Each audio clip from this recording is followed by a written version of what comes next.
I am so excited for you to be here. Today, we're going to be talking about something really, really important, and it is called toxic negativity and toxic positivity. Did you know there was something called toxic positivity?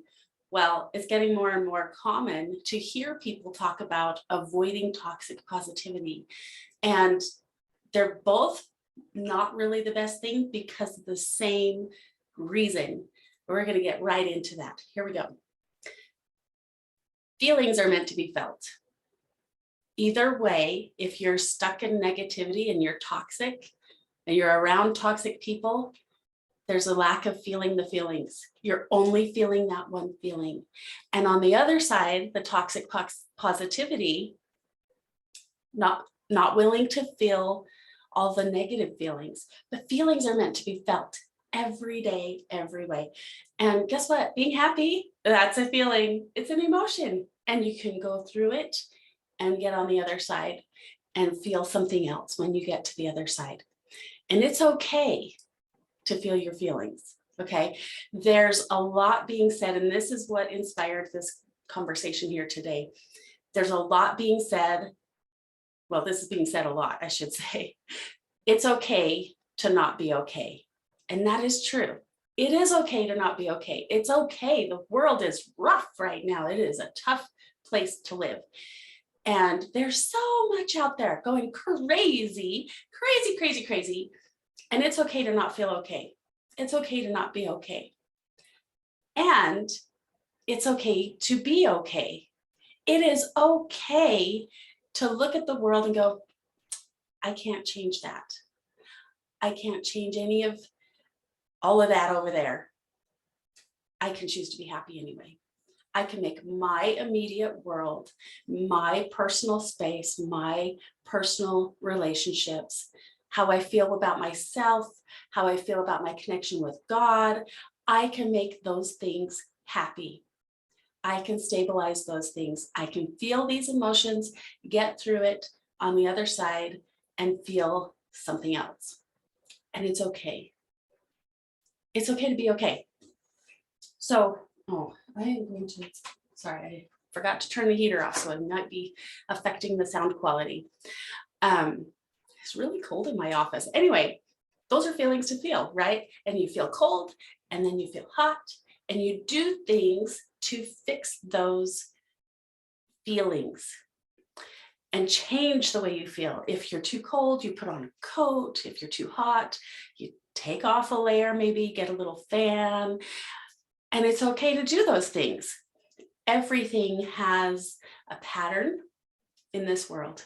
Everything runs on patterns and waves, right? We got the waves, we've got light waves, we got sound waves. I can talk about that more in a minute, but first I want to share an experience. People think that I'm just stuck happy. And I often will kind of go down this path, this little rabbit hole of it's not okay to be okay.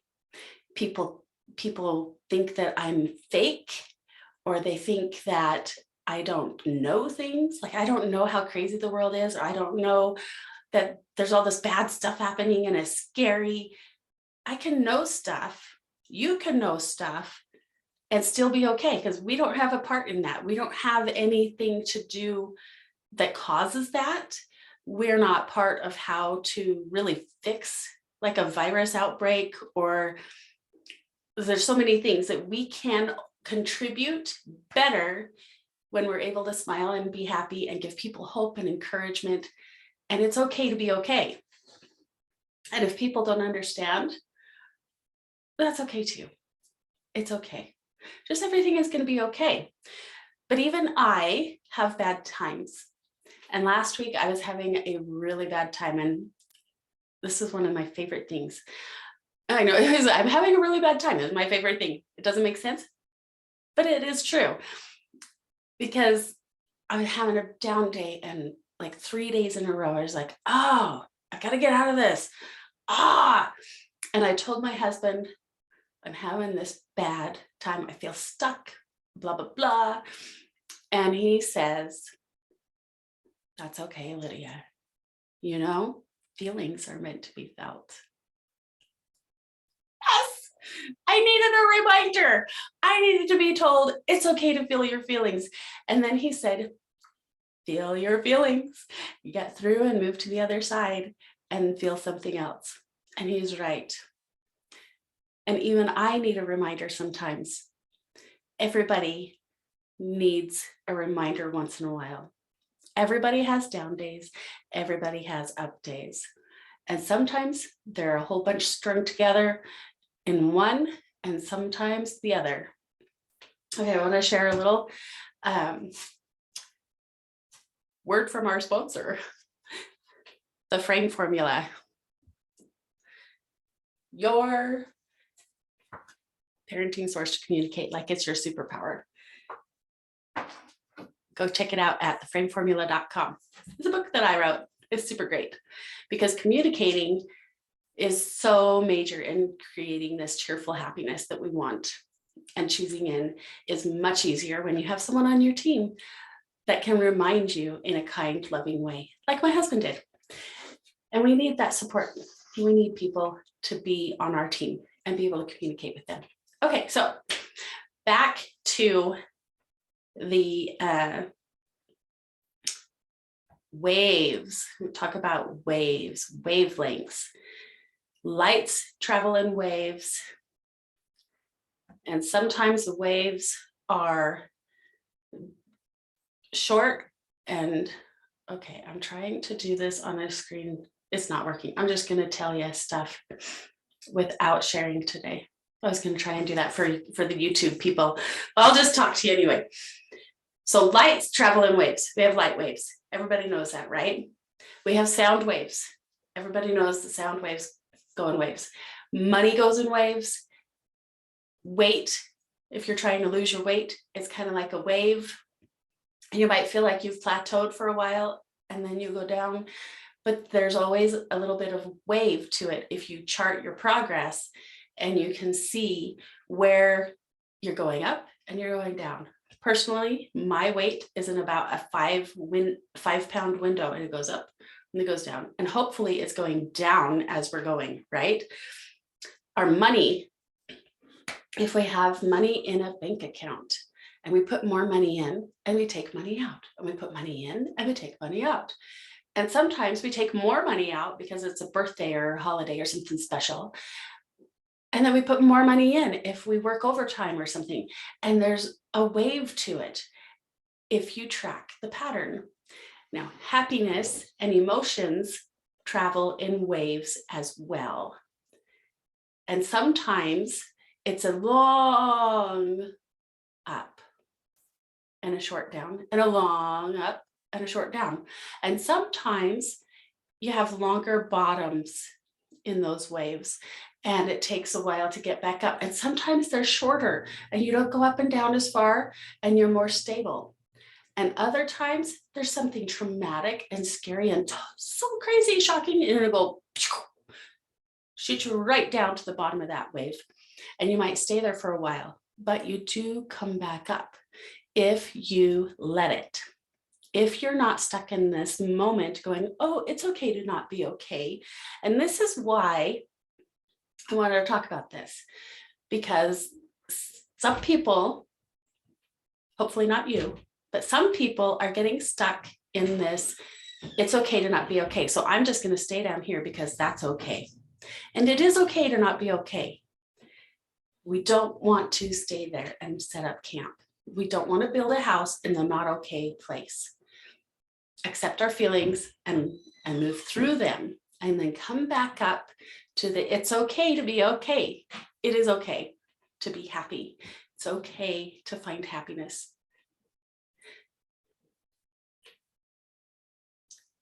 That's pretty much everything I want to share with you today. It's okay. You're okay. And I give you permission to choose to be happy. When you see that you're stuck on the bottom, that's okay. You can do something different about it. You can put on your coat. You can change your shoes. You can change the way you feel. You can change your environment. A lot of the things that we do are tied to the people that we're around. If you find that you're in a place where there's a lot of people in your support group who are saying it's okay to not be okay. That's okay to not be okay. But if it's been like weeks and months, it's time to check out a different camp. It's time to find someone else who can say, yeah, it's okay to be okay too. Let's come out of that low and do something different. And okay, so what can we do about it? How do you get out of that low? What can you actually really do?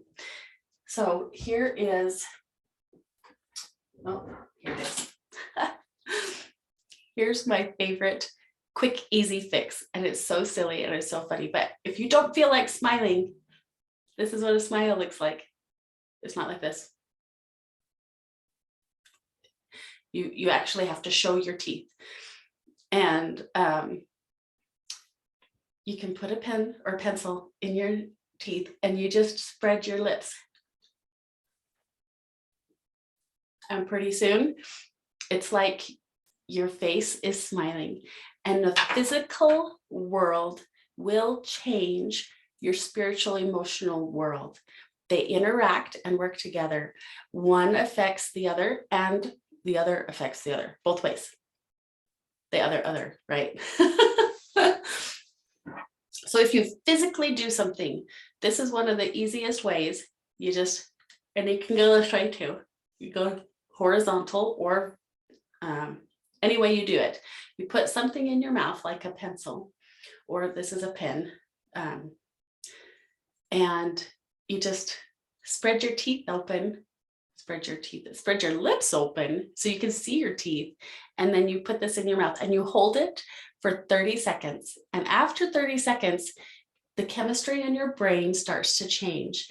They did this study, I think it was at Harvard, where your body position in the power pose actually changes the level of serotonin in your brain, which affects how happy you are. But you've got to hold it for 30 seconds. For some reason, 30 seconds is like the threshold of, oh yeah, okay, we're really doing this. Okay, so go ahead, put something in your mouth, spread your lips apart, and hold it for 30 seconds. Okay, those of you on audio only, you can also see this on YouTube so that you can get the visuals. But that's what we're going to do as our easy, easy step to choosing into cheerfulness today. 30 seconds of smiling. And you can do this if you want to step it up and make it even more powerful. Okay, here's the next thing. You do this smile in the mirror to yourself and you say, yes, I can be happy. I choose to be happy. 30 seconds. Telling yourself how amazing you are, how awesome you are, how fabulous it is that you're making these good choices. And then you go have a great day and feel the feelings, both in the negative and the positive. And then you're out of that toxicity on either side. All right. Have a great day. Thanks for being here.